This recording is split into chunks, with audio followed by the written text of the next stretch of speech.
Okay.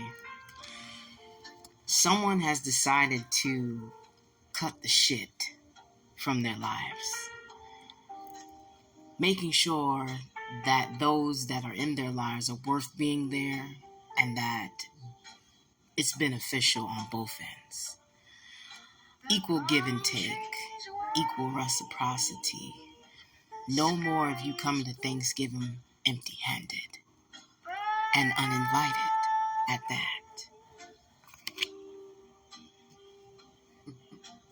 You decided to move in a direction which best serves you until you meet someone who does give you those things in which we forementioned. And you ain't letting nothing and no one stop you, get into your way. You don't want no bald head scallywag, no busters,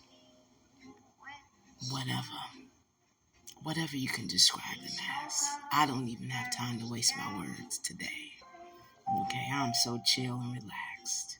It's a beautiful thing when you know who you are. I'm not gonna lie. Woo. I use Grammarly. Hold on, I don't like commercials. What you're worth, who you're with,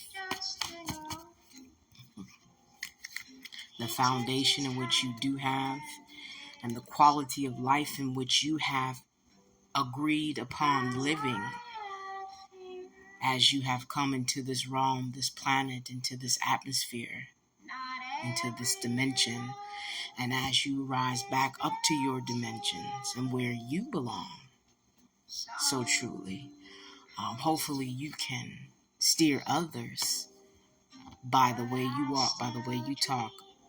But again, eat the meat, spit out the bones. What's always good for you is not necessarily good for another, and vice versa. You can always lead a horse to water, but you can't make them drink.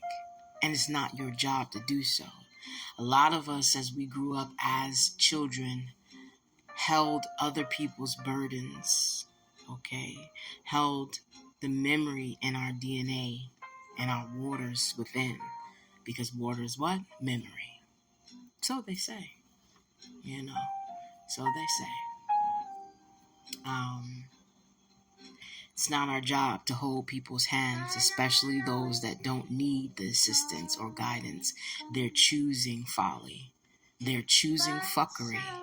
That's not your job to save them. Okay? All right. Yeah, Queen of Cups. Male or female. You know what you bring to the table, especially when it comes to caring for others, concern for others, consideration for others. And all you got was pages of cups in return. Thus far. Hold tight now. It's not over yet. That's the beauty of it. Hermit, you got to go within. 4 cups, and appreciate what you still have left in order to receive 155 on the clock. What is to come? Okay. Once you do that, you have your 6 of Swords. You got a little schlonga dong. I have to cover that up. You have the 6 of Swords. So you learn how to move on.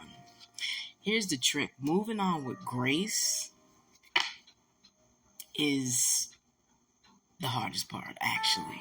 Not the actual moving on part.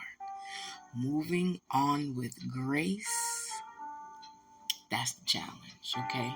Because it's not about just seeing what they did wrong. It's about seeing what you did wrong too.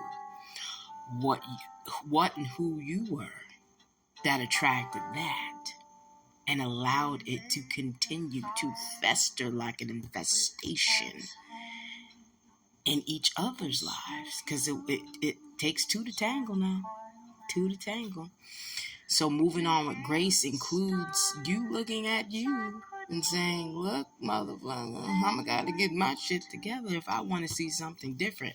It's not about just saying, oh, this motherfucker. Even if they were the main shit starter, the main ringleader in the show. Guarantee they were. It doesn't dismiss the fact that there's a lot of things that you knew that you went against the grain on. See, it's more than just that meets the eye. It's more than just them. So once we figured that part out and we decided we're going to get our shit together, that's how moving on with grace works in your favor. Okay, superstar? Ashe. Oh, and I had to come right back because right after that was the Ten of Pentacles. Okay.